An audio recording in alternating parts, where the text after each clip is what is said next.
नमस्कार, मी स्वप्ना वायकर्स किचनमध्ये तुमच्या सगळ्यांचे स्वागत करते मनापासून। तर आज करायची सुपर हेल्दी, सुपर टेस्टी अशी दाल खिचडी। एकदम पचायला हलकी अशी दाल खिचडी होणार आहे। तर त्यासाठी एक वाटीभर मटार आणि गाजराचे काप घेतले, पाव वाटी मूग डाळ, पाव वाटी तूर डाळ आणि पाव वाटी मसूर डाळ घेतलेली आहे। सेम ह्याच वाटीच्या मापाने अर्धा वाटी तांदूळ घेऊन मी स्वच्छ धुवून 10 ते 15 मिनिटं भिजवलेले आहेत। एक 15-20 मिनिटं भिजवून घेऊ शकतो।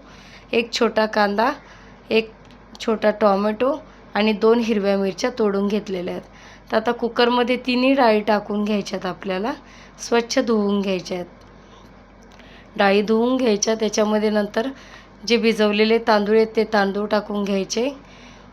मटार आणि गाजर जे कापून ठेवलेले आहेत ते टाकून घ्यायचे। त्याच्यामध्ये कांदा, टोमॅटो, हिरवी मिरची, जिरं टाकायचे, हळद टाकायची आहे आणि पाणी टाकून घ्यायचे। तर बघा, दाल खिचडीला ना आपल्या पातळसर अशी दाल खिचडी करायची।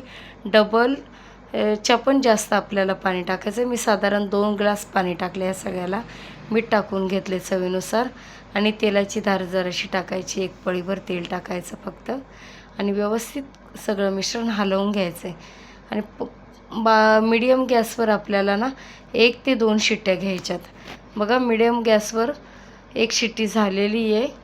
गॅस बंद करून जरा वेळ थंड होऊन दिला आणि नंतर थोडीशी मी वाफ काढली, कारण मला घट्ट अशी दाल खिचडी नको आहे। हॉटेल स्टाईल एकदम ही अशी पातळसर दाल खिचडी होती आणि ती पण डायरेक्ट कुकरमध्ये। डबल आपल्याला काही त्याचं करण्याची गरज नाही आहे।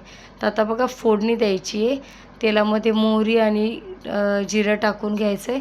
नंतर मिऱ्या टाकल्यात, लवंगा टाकल्यात 2-3, दालचिनी, चक्रफूल टाकले, 2 आपल्या सुक्या मिरच्या टाकल्यात, तेजपत्ता टाकलेला आहे, लसूण टाकून घेतला आहे ठेचलेला आणि चिमूटभर हिंग टाकायचे। फोडणी हलवून घ्यायची चांगली।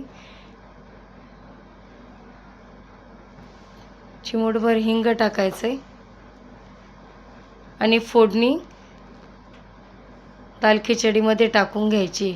5 ते 10 मिनिट आपल्याला एक फक्त गॅसवर दाल खिचडी ठेवून उकळी आणून घ्यायची एक आणि कोथिंबीर टाकून गॅस बंद करायचा आहे। तर बघा, अशा पद्धतीने दाल खिचडी रेडी झाली आहे।